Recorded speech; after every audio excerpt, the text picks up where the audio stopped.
we all told her and her friends, it's like, please, you need to leave that relationship because one day he's gonna kill you. And eventually that's what happened. He killed her, and she left a baby girl behind. My niece was only a year and a half. Welcome to an episode of Find Your Voice, a movement led by yours truly, Aaron Dew, a guy who has overcome crippling anxiety, adversity, and difficulty like so many of you in life, whose main goal now is to help you combat your excuses, take control of your life, write your own story, and most importantly, find your voice. So now, without further ado, I welcome the host of the show himself, Mr. Aaron Dew. So, if you're committed to not only enhancing your mental health but also your physical well-being too, then you need to check out our new sponsors, Health Excel, providing you the best superfood blends on the market in their non-GMO, vegan, gluten-free, and of course organic formulas. They bring you superfoods like no others you have seen on the market. They also don't just stop there, as they provide you free consistent information to educate and empower you on your overall health and well-being journey. So don't just stop at the end of a Find Your Voice episode. Get yourself some XL blends and put the odds in your flavour. Once it goes live, there will also be a unique discount for anyone who comes from the Find Your Voice podcast, as you guys are now part of my family and I only want to see you thrive even more. So check out the links in the description below and get notified as soon as they go live. Back to the episode. What's going on, everyone? Thank you so much for tuning into a very special episode of Find Your Voice today. Today I have a conversation I was actually quite anxious and nervous about, and we actually shared a lot of this story I think we spoke for like 2 hours prior to actually recording, and I walked away with shivers, I walked away with tears, I walked away with happiness, gratitude. It was like an overwhelm of emotions, thinking how can one person have gone through so much yet still stand here today doing what she's doing. And Diana is nothing short in my eyes of almost like a superhero, and I mean that like sincerely. She's a woman who's overcome multiple battles of adversity throughout her life, yet she still continues, as you're going to see in this episode, and if you follow her after this, that she just shines brightness, and she's got this like infectious positive energy about her as well, which I absolutely love, and it inspires me so much more than you know. And it's definitely, in my opinion, going to inspire many thousands of people listening to this episode. So I'm truly grateful to have you on the show once again. Diana, welcome to the show. Thank you so much for having me, and I feel really honored to be here. As I said to you, stories are our foundation for our identity, and I think through stories and through hardships, we can share what we can endure as humans, because we just don't know what we can endure until we actually go through. So, for example, if you see so many amazing people, you see some people out there that had gone through so many difficulties and a lot of adversity, but those people are the ones who are wise, kind, and brave with their lives. And yeah, that's why I believe we really need to share stories, because there's so much value in them. It's like, as I was saying to you earlier, we are going through all this suffering, and we have all this weight with us because we are just numbing our emotions. And that happened to me. I developed different illnesses and mental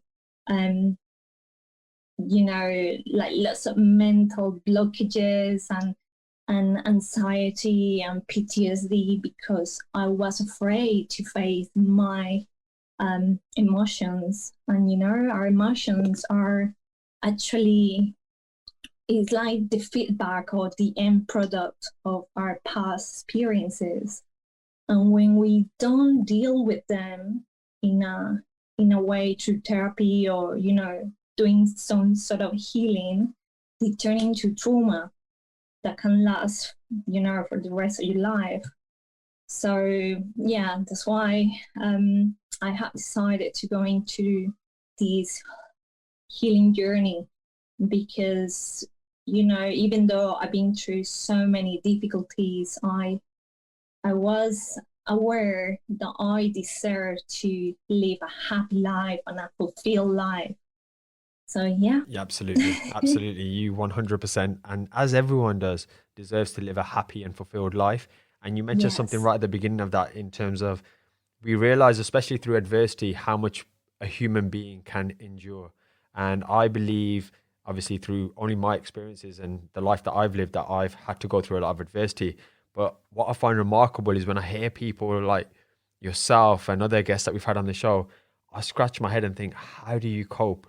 When I listen to your story and what we're about to share now with the listeners, it's almost like a trilogy. Well, actually, more than that, of stuff you see on Netflix or stuff you see on the movies, where it's like, how many bad things can one person experience in life, yet still, look, you're smiling now, yet still shine this brightness and endure and overcome. And you said it beautifully that it teaches those people who come out of it, they're wise, they're kinder, they're braver. And this is everything I see in you. So what I want to do is, in your own time, in your own way, tell us about your journey and this journey through what you've been through, and then also the healing process, because it truly is one of the most remarkable stories I've ever heard. So over to you.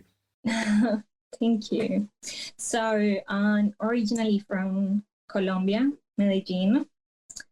And I grew up in a very unsafe environment. So I grew up like half an hour away from Medellin in this town called Bello.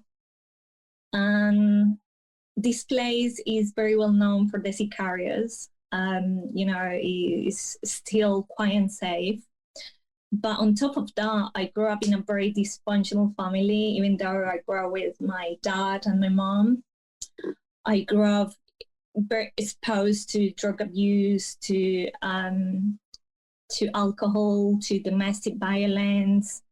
And, like previously I was sharing with you one of the experiences that I faced, that one day on my way to school, I would go to school like an hour away from where I lived.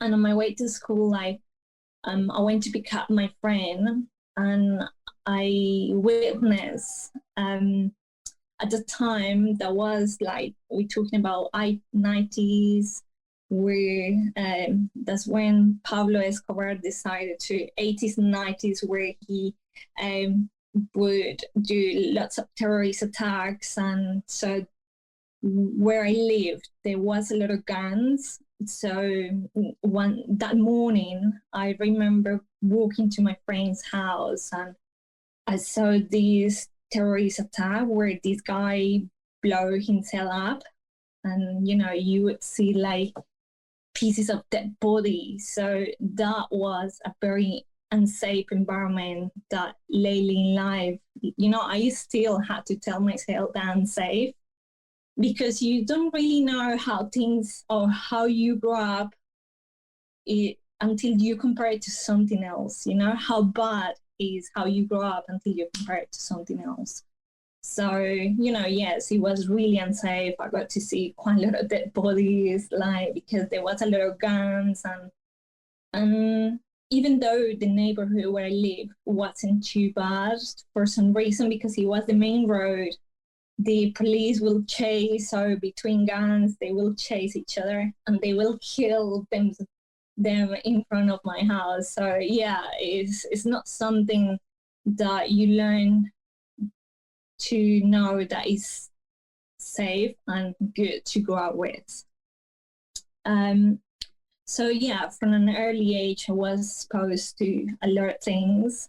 My brother, thank God, last year finally, after many tries of being into rehab, he finally came out from drugs. Now he's 40. So yeah, it's something that I'm so pleased. It's like one of those miracles, I call it. And one of my proudest moments, because, when someone has been through rehab and, comes home and steals everything, is you start to losing hope. But, in reality, you should not give up hope on those you love. However, sometimes you do have to, but sometimes miracles can happen. And then, my mom was the bread earner, so she was constantly working, but she was very depressed. My mom was a very depressed person, and at daytime she was a workaholic, and at nighttime she was an alcoholic, and that was the way for her to cope with the pressure of having. We were 4 children plus my dad, who was like 10 years younger, so she took all that responsibility on her. And on weekends she would go and look after my grandma, who suffered from dementia.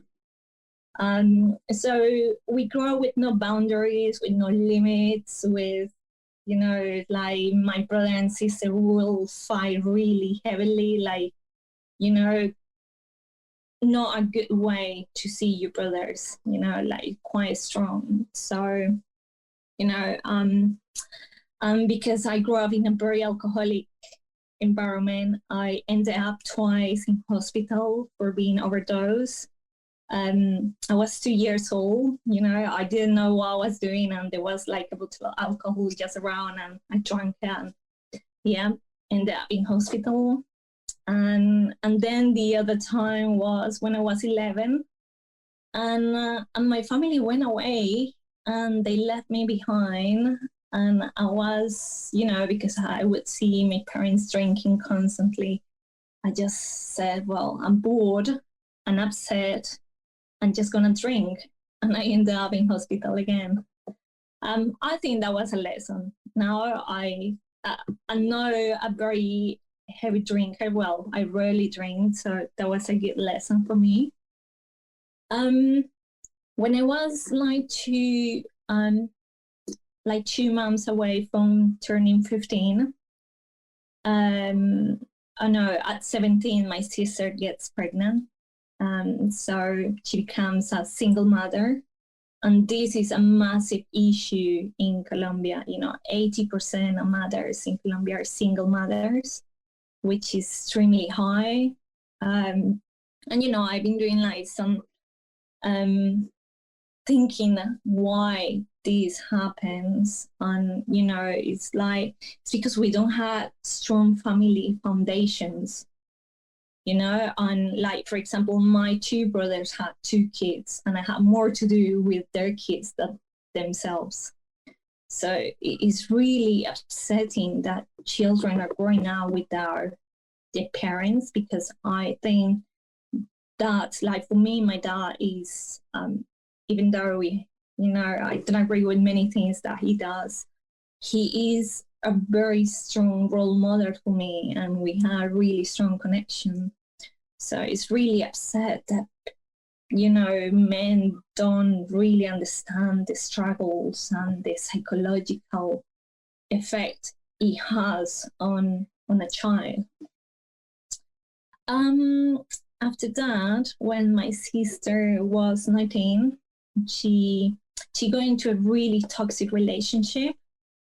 And she got into a relationship with this guy who wasn't the dad of my niece. And they started like hitting each other, and she will come home with a blue eye, and he will come home, and if she wasn't home, he was extremely jealous. So he will come looking for her, and he will treat us with a gun. So it was quite extreme. It was really extreme. And, we all told her and her friends, it's like, please, you need to leave that relationship, because one day he's going to kill you. And eventually that's what happened. He killed her, and she left a baby girl behind. My niece was only a year and a half. And that was really traumatic for me, because I used to share the same room with my sister. We used to share clothes, even though she was 5 years older. We had a really close relationship. So that was quite a shock for me. I never did any type of therapy on that. I just carry on with my life. But it was really frustrating that in a country like Colombia, there's no such a thing as justice. And the guy who killed my sister, he said that she killed herself. They even just they took his word for granted. They didn't do any investigation. So that's how it ended up. Like in the report, it said that my sister killed herself, when in reality, after a while, we found out that he bribed the jury. So that's how things work in a place like Colombia, and it's really upsetting. However, I do believe in the divine justice, or call it karma, however you want to call it. And a year later, the guy killed himself because I guess, like having the pressure of taking someone's life must be like really heavy on your conscience. So yeah, after a while we found out that he killed himself, and I was really upset. It's like you get to a level of forgiveness that you feel sad that someone, I can imagine the pressure that the guy must have been to had to be taking his life. So yeah. And then I never got to celebrate my sweet 16 in Colombia, sweet 15. So, but anyway, it was just very traumatic for me, that with my sister, and it's something that I still struggle with. However, I understand that that's the way life works, and it's something that you cannot do about that. Sometimes things will happen in your life where you're not responsible for them, and some people will cause you so much pain and so much anger, but it's your responsibility how you respond to them. So I've just been doing lots of therapy, and trying to think in a way that sometimes I wonder how her life would be, and my life, and my niece's life would be, and our family life. But I just try to look the bright side, that she gave me the opportunity to be the guy and the mother for her daughter. So anyway, when I turned 18, I met my ex-husband. He was living here in the UK, and he was born here from Colombian parents. And we met, and eventually I moved to England when I was 19. And I left all my family and all my friends, and I was really excited because I have a very curious personality, but it was quite a shock because I moved to a country where I couldn't speak a word. So you feel quite ignorant. And you, thank you. And you feel really vulnerable, and it was really a big struggle when you come from a country like lovely weather in like Medellin is known for his amazing weather. It's called the city of the eternal springs. So it's always like 28, 29. And then I came in October. So on the 10th of October, it's going to be 15 years since I first moved to the UK. So yay. And it was quite a shock because my first job was like doing cleaning. I would get up at 4:30 in the morning to go and do some cleaning jobs, and then one day I went to the post office to send a letter to my parents, And at the time, there was no Zoom or, Skype or any of that.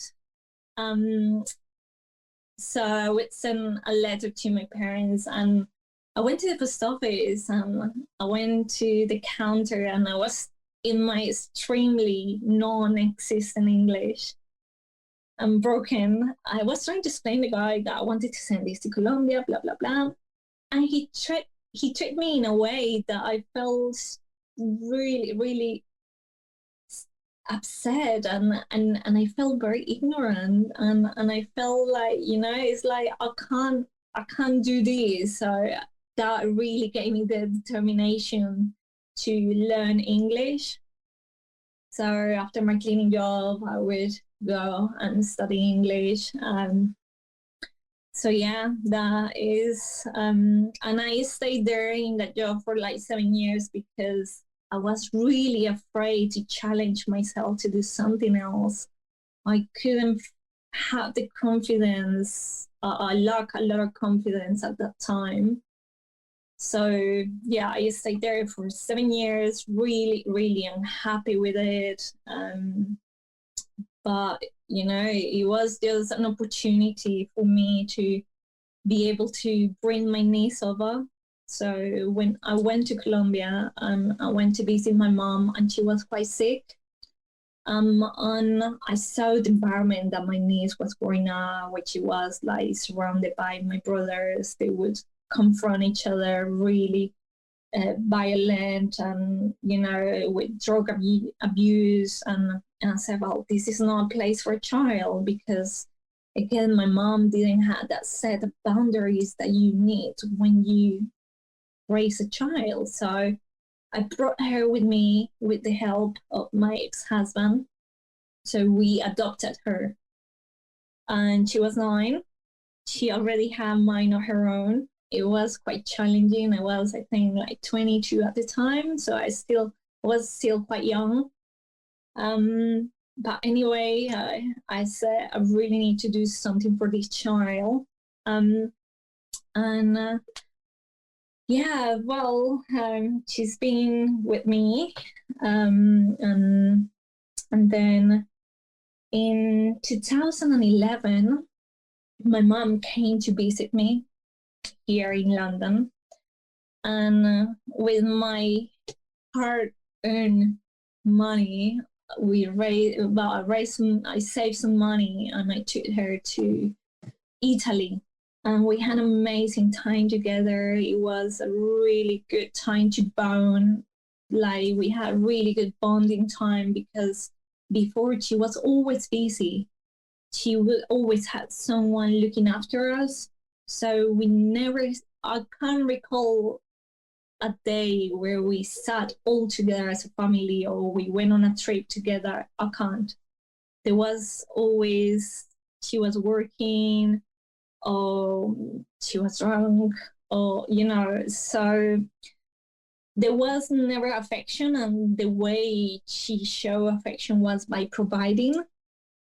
But when I moved to England, we started having a much closer relationship, which was really nice. And that's something that I feel really happy with, because it has given me peace of mind, the relationship that I was able to build with her. So when we went to Italy, we have, as I said, an amazing time. And when we got to Venice, she said to me, it's like, after visiting this place, I can die. And pretty much she did. After we came back from the trip, we found out that she had cancer. She had stage 4 lung cancer. And she went back to Colombia, and my dad was looking after her. But it was really hard for my dad to look after her, because she went into hospital and she didn't live. So she had to stay hospitalized for a long time. And I had to leave everything here and just rush to Colombia and help my dad to look after my mom in hospital. At the time, I was doing my foundation course to become a nurse. And spending that time with my mom, apart from being priceless, it made me realize that nursing wasn't the thing I wanted to do with my life. So that was something good. But on top of that, it was really sad that my mom was in the hospital and they would say, "Oh, are you an only child?" When I had two more brothers that never cared for her. So, but I was very pleased to have the opportunity to go and be with her. Eventually, she passed away. And that was really upsetting. She didn't want to have chemo or any of that, and I pretty much forced her to have it done because I wanted her to be with us.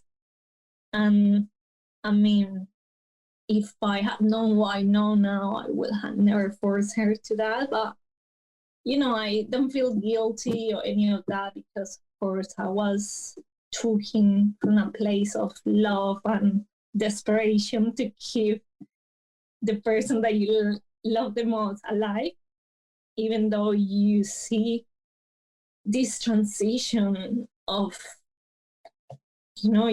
her body turning into nothing and so much suffering. So, yeah, I think cancer is a really cruel and an illness that you don't want even your worst enemy to suffer from.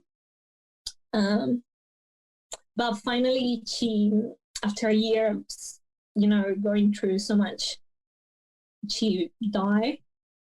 And I came back to England and I had a really bad car accident that same year. And those two defining moments after losing my mom and almost losing my life, I was like, what the fuck am I doing with my life? It was like I was on my way to my cleaning jobs and, I would have to I would do like 5 different offices at night time and I would walk and it was mega windy and super rainy, very cold November day, I remember. And I got to a point that I couldn't start crying. And then I realized that when my mom died, is in her death, that I started seeing all these teachings from her life. I started seeing how depressed she was and how she gave so much for others and never cared for herself. So for me, it was like an eye-opening, like, what are you doing with your life? If you're not happy where you are, what are you doing? So that's where I started listening more to myself and really paying attention on how I was feeling. That year, I decided to leave my marriage because we hardly see each other. I was not really happy and I was desperate to leave. So I went back to Colombia with my child because at the time I had my niece with me. And, soon after I met this guy, I started dating this guy and I was very unstable. Like my mind was really not in a good place. I was super depressed. And I don't know if, I'm sure many people can identify that when you're used to being always with someone, you're afraid to be alone. So after I left my marriage, I jumped into a very a relationship straight away. And it was with a really, eventually I found out that this person was very toxic and I was stuck in this relationship with this really abusive person and I was so afraid of him. It's like, shit, from bad I went to worse. So how can this be? And I always been very afraid of confrontation, and that's something I'm working on because I think confrontation is really important in our lives if you know how to do it, informed way or healthy way. confrontation is actually healthy for us. So when I was in this relationship, I was with this really abusive person that was like making me super insecure. I became jealous. I became someone that I couldn't recognize myself. And I remember once that I decided to stood up for myself and speak and confront. And he became extremely violent, and he started throwing stuff around, and I became so afraid. And then all the flashes from what happened with my sister came back, and I said, what the hell am I doing? Am I gonna be the next one? It's like, are you not learning to what happened to your sister? So I decided to, to just, he went away, and I just picked up my stuff, my gear, and left again. And this time it's like, shit, what am I doing with my life? I left someone who looked like a good husband for a really, a very violent person. So I was really lost. I was so lost. That's when I decided to start doing some therapy. And it's funny because my niece was going through a very rebellious teenage years. And I took her to a psychoanalyst, and I said, we sat together, and then he said, well, actually, you are the one who needs therapy. Because, it's like we always try to show up to be really strong, and because I've been having to be the man of my family, because my dad is way too good. He just doesn't have the balls to make hard decisions or to have hard conversations. It's like, I would remember that the only way my mom could talk to him was through letters. And, it's like they never had this communication whatsoever. That's why it has something that it has become very important in my life, with my friendships, with my business, with my relations. It's like communication is right at the top of next to trust, because communication is vital. And, it's like also boundaries. Boundaries are, you need to have boundaries. And sure, if my sister would have grown with boundaries, she probably would not be dead. So all these things, we really need to understand that probably we don't like them at the beginning, but they're necessary for your survival. So after that, I said to my dad, and I started having regrets and leaving my ex-husband and stuff like that.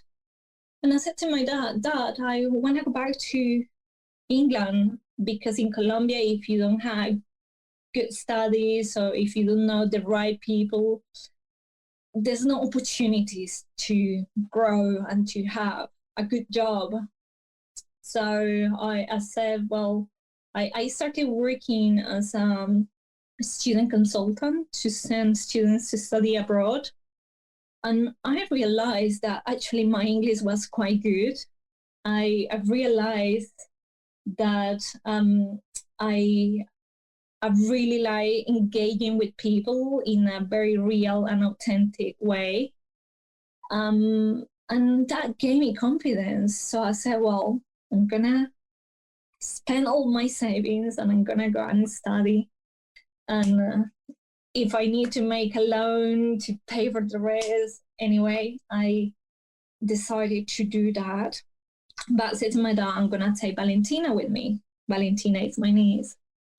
And when I said that to my dad, and I also expressed to him that I have the desire of maybe going back to my ex, and he said to me, well, if you're going to do that, I'm not going to let you take Valentina with you.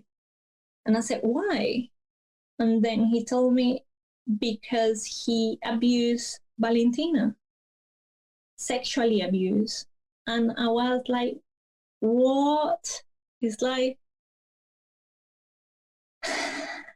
it was a moment like when something dropped really heavy in your head and it just crushed you. And you know, she was living with me, and I never saw anything. She never expressed anything to me. She never told me anything.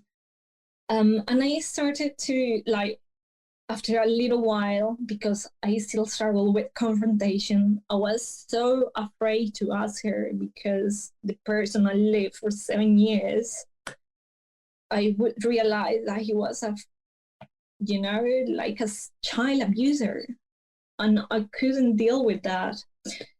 So I confronted her, and because she was very young, and it was like his first love, they created this lie around it. And she told me a lie, and then I just put it under the carpet. I couldn't face it. I couldn't face going more deep into it. And I came to England. I came back to England. I was homeless, and I had to go and live with my friend for 3 months. So I'm so grateful to her, because thanks to her, I was able to start my life again. So if all guy ever listened to it, I'm so grateful to her and her family that just took me under her wing. And yeah, I started doing my studies in management. And anyway, just to cut the story short, after I started with my life here, the plan was to go back to Colombia. But then when I came back, I said, I'm not going to do cleaning. I'm made for more than that. I deserve more. So I started selling like jewelry. I would go to the Latin shopping centers and start selling jewelry, and, like selling secondhand stuff on eBay. And then I started my own holistic practice, because before I worked, I trained in a place where they asked me if I wanted to work there. And I started doing my holistic treatments. So at the time I was more independent, and I had better quality of life. I was living in a more safe environment, because before, when I first came back, I was living around like Pecan and Elephant and Castle, and it's really unsafe when you work at nighttime. I mean, they tried to mark me twice. They stole my phone once. So yeah, I was all the time in very unsafe environment. So I definitely made sure that I wasn't living there. So I moved to North London. Anyway, I started doing my thing, and I saw that I had opportunity to do something here, because this is a great place if you have the willingness and the right mindset and the clarity. England or the UK is a place of opportunities. So I started with my own practice, and then one day I called my younger brother for his birthday, and he told me, like, you really need to come and get Valentina, because when I came to do my studies, I left her with my dad, and she just, she became into this really rebellious person, and she left home, and we couldn't communicate with her. And then we found out that she was living in like really rough places, and we found out that she was selling drugs. She became a drug addict as well. And, I was like, oh my God, all over again, more drug addiction. It's like it's been like a shadow in our family. So I flew back to Colombia, and I went to visit my mom in the cemetery, and I was with my dad. And at that time, we didn't know where she was. We couldn't get hold hold of her. And I remember that my dad was like praying in my mom's, like when we were in the cemetery, when we were visiting her. And he was really praying with such a devotion, and he was like really asking her to help us out with this situation, because she was in a really bad shape, like really bad. And then eventually, when he finished his prayer, she called him like from nowhere. And it was so amazing to see. And that's, I grew up in a religious family and more of a spiritual person now. And that really made me believe that miracles do exist, because this was a miracle. So straight away, we asked her to meet with us, because that was my main trip to Colombia, was to go and see her and see if she wanted my help, because she completely shut down the whole family. She was in a really dark place. And when I met with her, she was super skinny. She will stink of weed. She was full of, like you could see that she was in a no good place. And, I talked to her, and when she saw me, she started crying straight away. And I said to her, do you want to take my hand? Do you want my help? You just need to, to decide. And, she said to me, yes. I asked her, do you owe anyone money, or do you have any sort of drugs? Because she was selling drugs in the streets of Medellin, which is really extremely dangerous. We had to leave the city because they were looking for her. It was quite a soap opera moment, to be honest. And I had to look for a rehab place so I could bring her over. Eventually, we could. We came back to the UK. We started again. I started looking for guidance. I started looking for like a someone who can help her with the rehab and psychologically. Because it's like, I understand that she has not been only sexually abused, but she never knew who her father was. And, she never got to meet her mother, and my sister dying the way she did. So it's a lot to cope. So I do understand that she was in a really dark patch of her life. And I needed to be there for her. She needed someone to guide her with love and compassion, and for her to feel safe.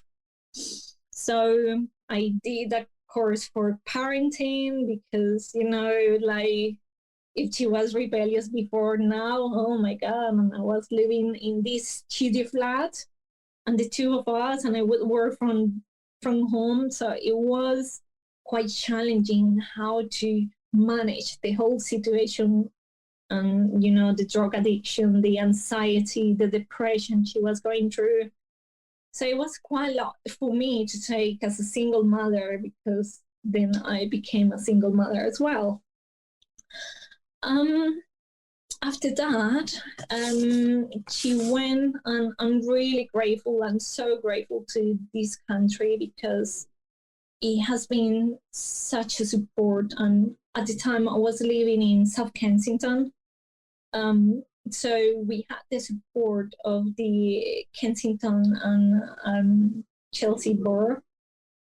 And they were amazing with the support. They helped her with social workers, psychologists, key workers. I can't recall how important the support of this council has been for her. So anyway, she is in a much better place. But after like 2 years ago, she came back to me, and she said to me, "Auntie, I really need to confess something to you." And she told me how things happened with my ex-husband and how she's been sexually abused twice before. And sexual abuse in Colombia is so bad. It's crazy. And the worst thing is that they just ignore it. And it's most of the time it is done by the same family. And people are not talking about this, and people are just putting it under the carpet. And that's what I did when she told me, because I couldn't face it again, because now she confirmed to me that actually what happened. And it's like I say, I can't take on this, I can't. So I completely ignore it. And I was like just telling her, like, let's do some therapy. But I wasn't really paying attention to what she was telling me, because I was so afraid to face that the person I trusted so bad had been able to take advantage. Like, it's like I was living a double life and I never realized. And when I decided to leave him, everyone judged me so bad. And that's why it's like now I'm so grateful. Like, I so appreciate the universe for giving me this gift of having the guts to walk away without even knowing. And eventually you realize and you connect the dots that what seems really bad at the beginning and what people make you believe that you're an evil person that left the perfect husband, you realize that in reality it was a blessing. So, during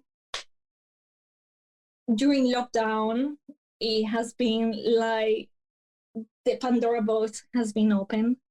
And my niece, like, last year, she was like with lots of suicidal thoughts, with extremely depression. So I was diagnosed with PTSD and all these things, like anxiety and fear. I was all the time with fear, and extremely hyper. As you can see, I move a lot.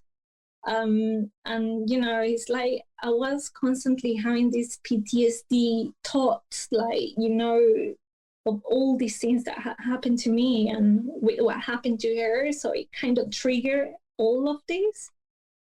So we decided to start looking at taking some legal action, but then we realized that with sexual abuse, the person is being treated as the perpetrator in reality. And I said to her, are you sure you want to go through all these things? So we starting like going into these therapies, and I found someone who's an expert in sexual abuse, and I started exploring emotional freedom technique, which has been a lifesaver for me. It's like I constantly had something in my throat, like this really heavy knot holding me, and I would get lots of migraines. And when I started doing more transcendental type of therapy, it really, it's like when you realize that you are responsible of how you react to everything that happens to you, is quite liberating, because you lift all this weight from you.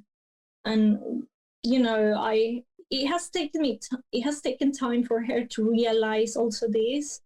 And she was in a really dark place, and it's like, I want to go to the police and I want to do that, but I always had taken a step back, and I like putting things into perspective and see what is the most healthy way of doing things, because I know when you've been sexually abused, you have to give so much detail. So you go through the trauma. It's like when you tell the story so many times, it just get embedded in your head and you keep going through the same trauma time and time over. So, it's been quite a journey. It's been quite a journey. And, I just think that adversity and the way now I see adversity is like I had learned to embrace it, because when you go through so many hardships and sad things, you need to learn to see the positive in the negative.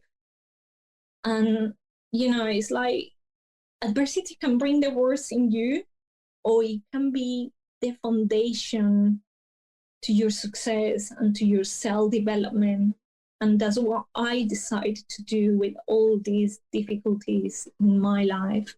They can be the stepping stone for your growth, for evolving, and for, I have decided to live a life of gratitude, because even though I've been through a lot of adversity and hardship in my life, as painful as it has been, they all were these experiences it may seem all these experiences were meaningless, because they were necessary to build the character I have now, and to build the mental maturity I needed, and the resilience to make better choices, and to envision the life I wanted for myself, to create this future. Because the way you act, the way you think, the way you behave, they shape the future you have. And when we can break from the chains of our past emotions, you can build your future the way you want, because this time is up to you. No, it's up to, because if you keep living in the past, you keep giving these people that has caused you so much pain the power. So you need to take charge of your life. And yeah, it's been quite a journey, and I've been living with so much fear in my life, But I have learned through all this journey of trying to heal myself with different ways, that you really realize that, because unknown is uncertainty, but the best way to beat all this fear and uncertainty is to create your own future. And that's so important, to be aware who you let yourself be around with, and the things that you think, the things that you listen to, the things that you watch, how you act, how you feel, because all those things, again, shape your future.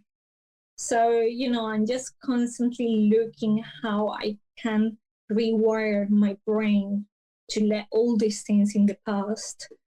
And for me, the things that really help me to heal is to, first of all, be willing to heal. Because you really need to have this willingness to accept that the things that happened to you, even though they weren't your fault, as I said at the beginning, you need to be responsible of how you respond to them and what to do around them, and to understand that life is not just, like you need to believe in karma, and when you are a good person and you do good things, more good will come to you. And that's why I decided to live a life of service. I want to be able to help others, and to share my story for as hard as it is. I want to raise a voice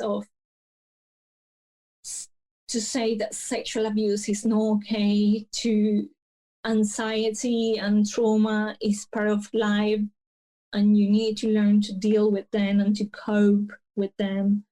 and to see positivity in everything you do.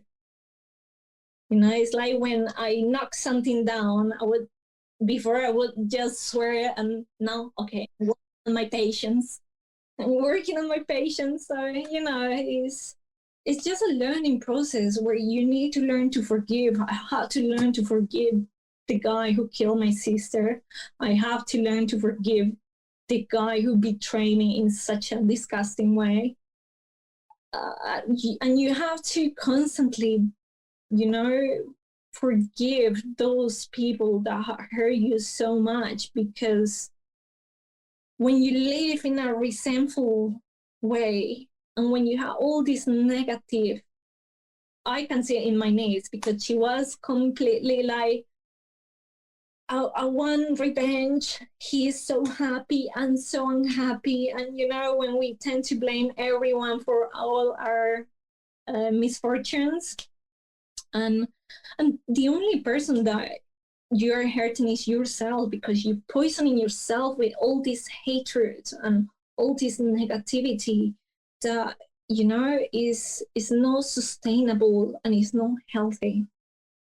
So, I just said that don't be afraid to ask for help. Just look for someone that you feel safe with and ask for help, because when you ask for help, it doesn't mean that you are, you being vulnerable, but you being brave, and you're gonna know failure if you're brave with your life. And that's why it's very important to be in a safe environment, because you cannot take criticism and feedback from people who are not being brave with their lives. And there's so many people that they can just say and criticize, but in reality, they are not doing what you are trying to do. So just be very mindful of the kind of people that you let into your life, and try to, I always try to concentrate on like good energy and be appreciative for the smallest thing. And when you live your life with gratitude, it's life-changing, because you attract all this beautiful energy and all these beautiful beings, and you get to experience like beautiful things in your life when you change your vision and you just take those negative vibes from your eyes and your heart. So yeah, There's a quote, and I can't remember the exact quote, but it is that we find meaning of our lives or our purpose through adversity or through service. And I think one of the things I try and do on Find Your Voice is not to shy away from adversity. And now your adversity, as everyone's just heard there, I don't know how he's still smiling, I don't know how he's still shining, but it just shows the important fundamentals of what you touched on, like the forgiveness, the healing through the trauma, and the seeing the positives of everything is so, so important, because you can come out on the other side like yourself. Mine could be as simple as anxiety. Somebody else watching this could be as simple as an OCD, or it could be as severe as depression. It could be whatever it is for anyone. But one of the things I really want to do in this show is give people hope. Give people hope. We can't lose hope in this world. Otherwise, I feel we lose everything, and I wish you nothing more in the world than to get everything that you've dreamed of and everything. I think you've had more adversity than anyone deserves, and I'm just praying for you that everything now you're manifesting. I think you're in a great place. I can hear this in your words. There are so many books I've been reading over the years, so many podcasts I've listened to, so many experts I speak to, and the things you say, you can tell you've been through the healing process. And that fills me up with joy. Not that you had to go through that, but the fact that you've been through it, because now you're more self-aware, your perspective's different, you're living with gratitude, which is fantastic. And I 100% agree with embracing adversity. For anyone listening to this, when you're in the midst of it, I understand you're overwhelmed. You think this is the worst thing in the world. How do I come out of this? How do other people cope? And all these thoughts go through it. But it is in the hindsight, when you reflect back, that you find the blessings, you find the lessons, you find the things that actually make you, that make you resilient. You could have turned around, and there's a brilliant quote called hurt people. And it sometimes explains why the abuse cycle or the trauma cycle continues. For example, if somebody abuses someone, they then go on to abuse somebody else. What's fascinating with your story is yes, you were once a hurt people, but then you've switched that and you've gone into service. You've gone into service and trying to be kind, trying to be brave, like you mentioned earlier. And that's what I always try and encourage my guests, and I try and do myself as best as possible. I try and come from a place of service, of genuine, authentic service, because I know what it's like to have your world turned upside down, or not have the things that you've worked so hard for, or like you mentioned so well, somebody else affecting your life through no fault of your own. You just happen to be in that situation or in that experience and somebody's taken over. But then you said it so perfectly. It's, you're not responsible for the pain caused, so, although you're not responsible, sorry, for the pain that others have caused on you, you're responsible for how you deal with that, which is massively, like, just learning that, if you take anything away from this, is so powerful. But again, I was writing notes throughout this. I was typing them actually because it's quicker, because there were so many things, and I want to actually put these in the show notes, and I want to sit on these for a bit. I don't normally do that, but I'm conscious that I don't just want to regurgitate everything you're saying in a blubbering way, in a blabbering way, whatever the word is, and just not giving it the value and the authenticity. I'm trying to get my words out, authenticity that it deserves, because what you've just delivered there is horrific stories. It's traumatic. It's something I'm so grateful you shared again, because we mentioned that when you tell the story, sometimes you have to relive it. So I'm so thankful for that. But I know it's going to massively help people. I want to just kind of end the show. And again, please do check the show notes, because it's going to have incredible links to a lot of the wisdom that you've spoken. But I want to just take it to a slightly happy place, because when I see you, and before we even had the conversation, before I even knew about your actual story, we just used to speak, I think, on Instagram, on Facebook, and you were always the person who, you see the person's post or the video, it makes you smile. I think even during lockdown, you were doing dancing videos, and I am like the worst dancer in the world, but I was watching it and I was smiling.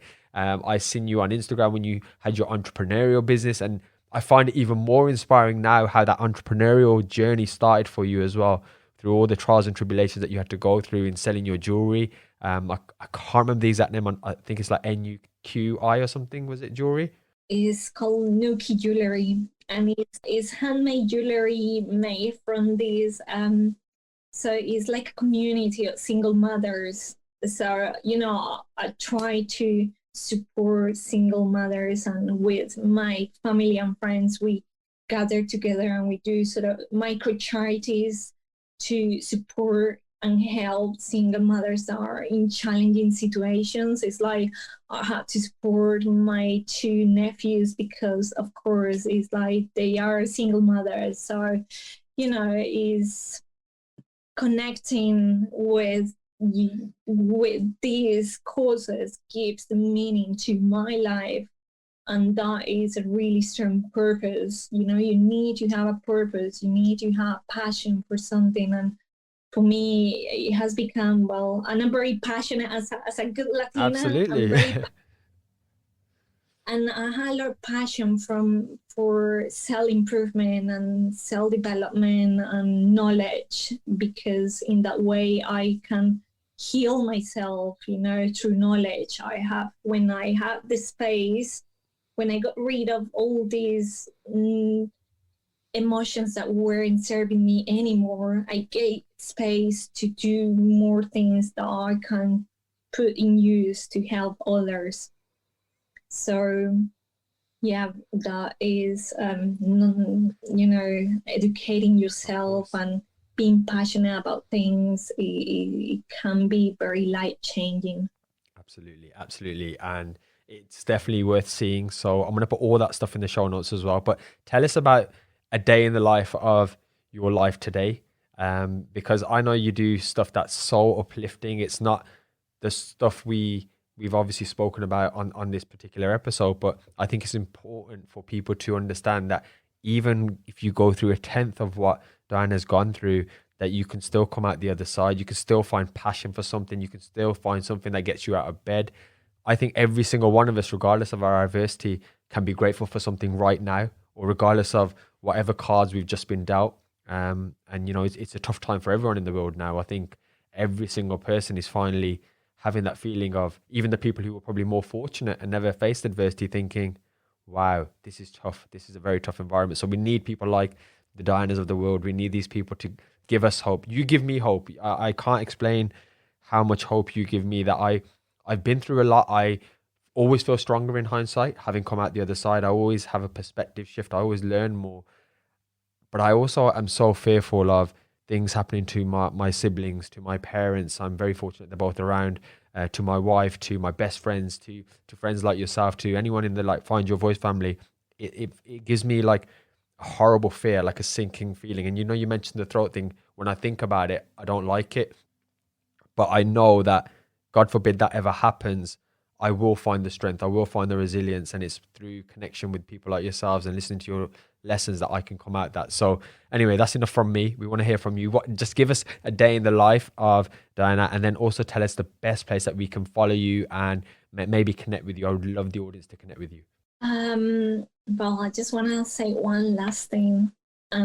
This is how I get a lot of my strength when I'm going through a tough situation, is that the way I see things is like someone else is going through a worse situation. So when I think that way, it made my pain be more at ease. And when you said that, it's really like, I don't know if you saw one of my posts when I was in Germany. I would walk across these funeral place where they have these tiny urns, and it made me think about how afraid are we of mortality when it's the only thing that we have, is the only sure thing we have. So, and always, and because I lost my mom and I lost my sister and I have lost some of the people that I love, it has made me, when someone dies, yes, it's really upsetting and grieving, but it always made me feel really grateful for at least having them in my life. And that is the way we need to see things when people go. So that my day, so I wake up at 7:30. I do half an hour of meditation. So I'm lately doing this Joe Dispenza type of meditation. I don't know love if Joe you have. Dispenza. Absolutely love him. Oh my God. I'm changing. And thanks to Helen, big shout out to her, because she was the one who recommended me him. And it's been also quite life changing. And then I spend all the morning in myself. I have the opportunity to do that. So after that, I do my journal. So I write 3 things that I am grateful for, and write 3 things that what could make my day better. And then at the end, I write what were the things that really helped my day to be good and what I can improve. So I do a lot of journaling. I journal a lot of my emotions, because we women, we live in a cyclic life. We're cycling. You guys are not, so you don't have all these hormones and emotions kicking in. And I sometimes feel like I get that, but yeah. My boyfriend is quite Yeah. emotional, which is not bad, because it means that you are very in contact with your feminine side, which is not bad. So good for that. And then I would do some stretching, because I suffer from something that it gets my muscles really stiff. So I'm all the time with a lot of pain in my body. So I do a lot of stretching. I love exercising. It has been, I think this is something that has saved my life. Exercise and my mental health. Exercising and super disciplined with it. Doesn't matter where I am, and always say something with me. And then I start working on admin stuff, or I'm into properties, so I'm looking at things, or I sell things on eBay. I love cooking my own food and really into biohacking, which is something that is to optimize your health. So, I'm learning all the time about micro and micro nutrients and all that. So I have hundreds of books. I read quite a lot. I read at least 2-3 hours a day.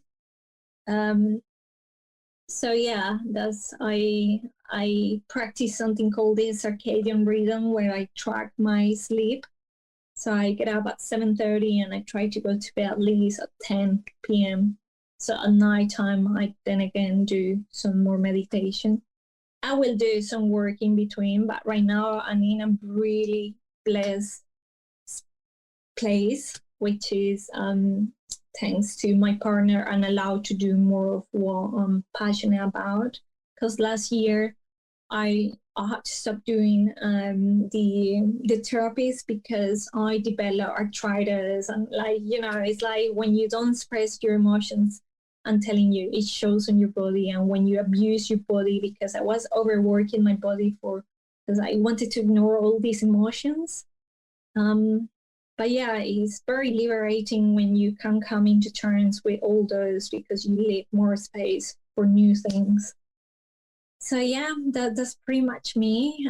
I practice something that has been life-changing. If you're suffering from trauma, if you're suffering from PTSD, if you're suffering from anxiety, I highly recommend it. I know it's not a fit-all type of thing, but it's something that is not very mainstream, and it's called emotional freedom technique. And this is something that really works. So is, for example, like an acupressure type of, and you say some statements. So it's neurolinguistic. So it's acupressure with talk therapy. And it has worked so well in me. It has worked well for my niece with sexual abuse. It also works. So yeah, it's like there's so many things out there that, of course, it's like I have friends that they say, but meditation doesn't work for me. Well, there's some kind of meditation that will help you, and the beauty about meditation is that is the only moment that you are on your own with your crazy mind. It's like sometimes I can't, and I just have to put relaxing music because my mind goes like 1,000 miles per hour. So yeah, when you are a hyper person, you really need to channel that energy somehow. So yeah, that is pretty much my story, and I really hope that people will find some sort of benefit, and that they will become more comfortable about telling the uncomfortable stories and situations. Like, for example, the sexual abuse thing is something I really want to target, because it's not fair for a child to grow up with this type of trauma because they don't know. So it's having this conversation with your children, and making them aware that there's evil people out there, unfortunately. So it's like having these difficult situations, conversations, that we need to create awareness around us. Absolutely. Thank you so much for sharing that. I just want to quickly say that obviously Dr. Joe Dispenza, somebody I advocate for. I think his work's incredible. My wife's, I think her favorite book is actually Breaking the Habit of Being Yourself by Joe Dispenza as well. One of the absolute greatest books. I've listened to it twice. I will just put that in the show notes if anyone's interested. I think a lot of our problems are caused by the way we process things, and we take in our thoughts and our experiences and how we perceive them. So if you can understand that, and we can almost rewire it, it just makes living that much more happy, that much more fulfilled, because you see the beauty in the world rather than the travesties and the adversities. But I'm gonna link everything in relation to connecting with yourself. Obviously, we're friends across everything. You are literally more than part of the Find Your Voice family. I only wish you all the success moving forward. I'm just so grateful that we've obviously connected on a deeper level, because we've kind of just been social media friends, and I feel so grateful that you've been so open with me in terms of sharing your story and stuff, and more so with the listeners of this show as well. And I'm excited for them to find power, strength, courage, bravery from your episode. I truly believe that, and I just want to thank you from wherever you are now, because you're always traveling as well. This lady travels so much. You need to follow her. Honestly, it's like, it's exciting, but you might feel a little bit sad thinking, oh, I wish I could travel as well. But you're always doing amazing things. You're always experiencing wonderful, great things. But from wherever you are, thank you so much from the bottom of my heart for taking part today. Thank you so much for having me. I feel extremely honored to be able to have a voice and to find my voice in your program and to tell for the first time ever my unedited story, pretty much. So thank you so much for having me, and thank you for what you do, for sharing the stories that can connect us in a more human level. Yes, you're so welcome. You're so welcome. And remember, this podcast is absolutely free. So all we ask in return is for you to share this with a friend and drop us a 5-star review over on iTunes. Have an awesome day.